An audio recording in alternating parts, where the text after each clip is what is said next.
Kamu mungkin pernah dengar pas ada pencuri yang mau nentuin rumah targetnya. Mereka mulai dengan mengamati rumah itu. Artinya, mereka mengawasi pemiliknya, mencari tahu informasi rutinitasnya, dan menentukan waktu terbaik untuk memasuki rumah itu. Pada saat mereka siap beraksi, mereka sudah tahu pasti kapan waktunya rumah itu kosong atau kapan si pemiliknya lengah. Salah satu trik yang dipakai pencuri untuk mengumpulkan informasi tentang rutinitasmu itu sangat sederhana, sampai-sampai kamu mungkin nggak curiga. Tapi kalau kamu mendengar bunyi berderak pelan di bawah sol sepatumu, berhentilah dan cek ada apa di sana. Kemungkinan besar kamu akan melihat biskuit remuk. Kalau benar, kamu wajib curiga ada yang nggak beres. Masalahnya, ini adalah alat penjahat yang lumayan efektif untuk mengetahui apa kamu sudah pergi atau kapan tepatnya kamu pulang pada malam hari.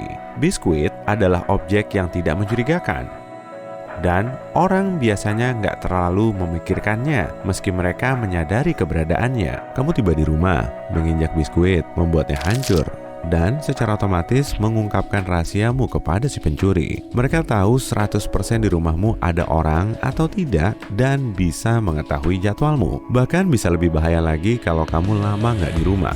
Biskuit di bawah keset tetap utuh dan si penjahat tahu rumahmu sasaran empuk untuk dibobol. Jadi, kalau kamu nemu camilan di bawah keset, ingat, itu adalah pertanda buruk. Ada yang mengincar rumahmu dan mengawasinya. Segeralah lapor polisi atau ambil langkah keamanan. Taktik biskuit tadi cuma salah satu dari banyak trik yang dipakai pencuri. Satu lagi hal yang bisa menjadi pertanda dirimu sedang diawasi adalah kerikil putih yang ditinggalkan di dekat rumah atau di jalan masuk mobil. Artinya, ada penjahat yang sudah mengunjungi rumahmu dan menandainya sebagai layak dibobol. Alasan lain yang membuat si pencuri meninggalkan kerikil adalah untuk menunjukkan bahwa rumahmu kosong sepanjang siang. Nah, kalau kamu sedang berjalan di dekat rumah dan melihat USB di tepi jalan atau dinding, jangan bingung. Kemungkinan besar kamu menemukan dead drop.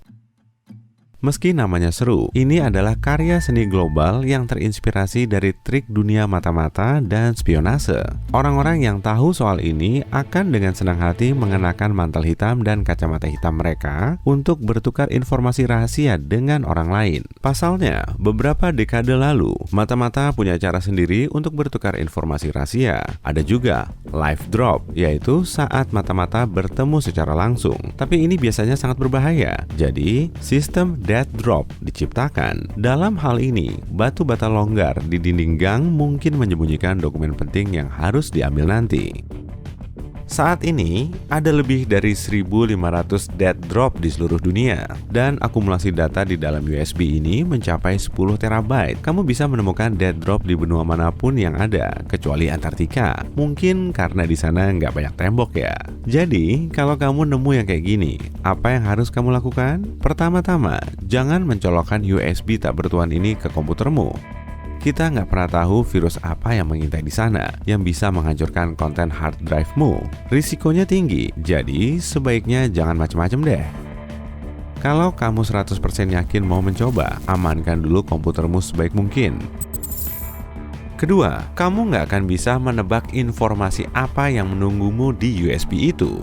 Siapapun bisa mengunduh video, foto, atau file teks, dan ini saja sudah menyebabkan banyak masalah. Omong-omong, apa kamu pernah dapat paket berisi USB? Mau apapun yang kamu lakukan, jangan colokkan USB itu. Kasus seperti ini makin sering terjadi di Australia.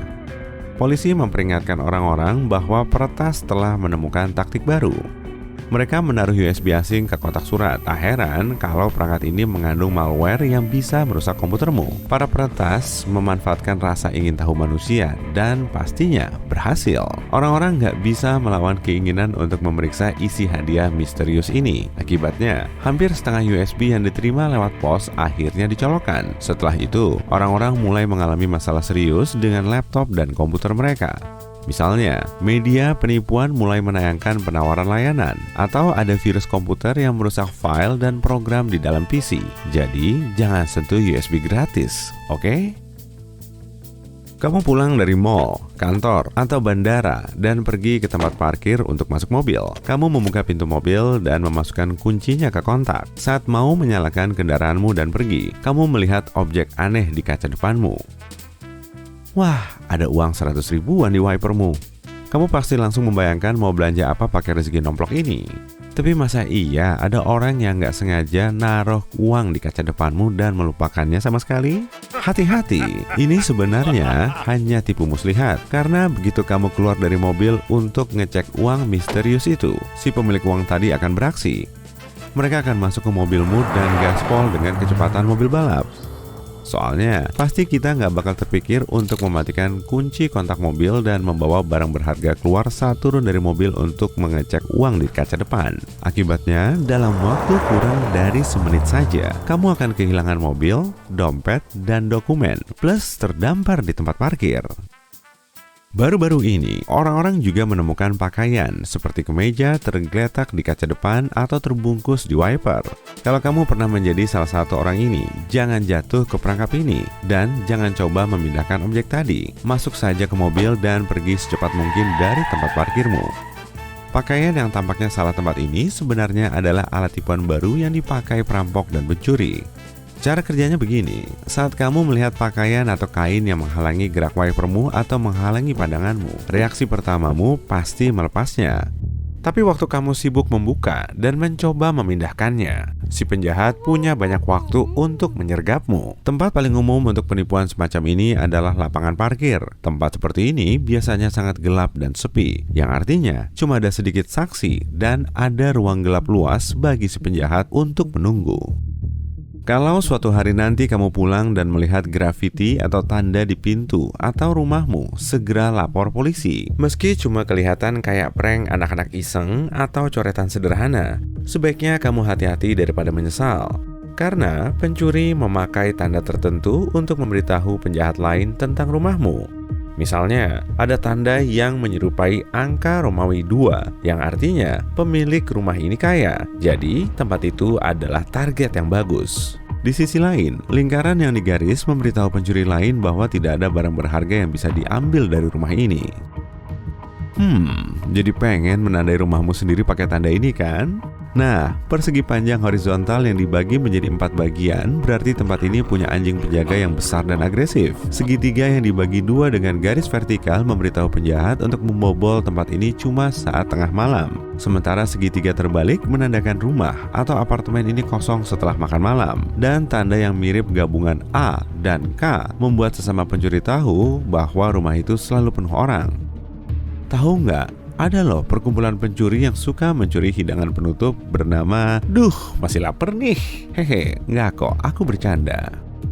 Ada trik baru yang dipakai pencuri mobil, dan trik ini menggunakan koin.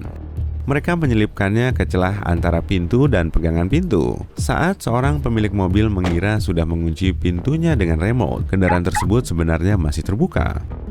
Koin tadi menghalangi kunci di salah satu pintu. Begitu pemiliknya berjalan menjauh dari mobil, si pencuri sama sekali tidak kesulitan membuka pintu mobilnya dan pergi. Ada satu trik lagi. Begitu ada pertemuan besar, pesta besar, atau bahkan hari yang ramai di mall, pencuri mobil membuat pengumuman bahwa mobil tertentu yang mereka pilih pastinya sedang menghalangi kendaraan mereka. Jadi mereka tidak bisa pulang.